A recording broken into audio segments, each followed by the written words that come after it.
مجال اللايت كارنت على قد ما هو يعني مجال جميل وصناعة لذيذة جدا وسهل التعلم إلى حد كبير، وعليها إقبال كبير جدا من المهندسين لسه متخرجين، والعملاء بدأت تعرفها أكتر وأكتر، ومفيش مشروع بيخلو منها.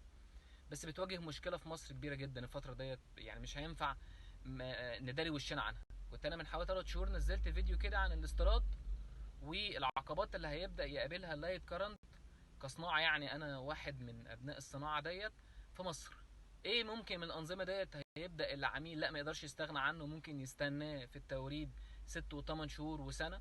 وايه من الانظمه ديت لا العميل هيحس ان دي رفاهيه وانا مش محتاجها، لا مش هستنى 3 4 شهور، خلاص انا مش محتاجها دي. دلوقتي احنا في مشكله. دلوقتي احنا الصناعه بتاعتنا في مصر، انا بتكلم في مصر، فيها شويه مشاكل، وده عادي بالمناسبه، لازم نواجه مشاكل بس هنشوف هنحلها ازاي. والفيديو دوت عشان نقترح مع بعض ونفكر مع بعض بصوت عالي.